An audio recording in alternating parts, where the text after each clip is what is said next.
friend of mine, his wife, one of my contractors, his wife thought she could increase the tension on the door herself. And you know that big thing at the top that looks like it's actually the tension roll.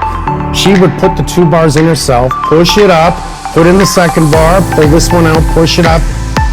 All by herself she did this. Carlito should have done it himself. What happened is when she pushed up like this, she slipped on the next one and wasn't holding this one good enough. It came down and smashed all her teeth out. It was a terrible accident, absolutely terrible.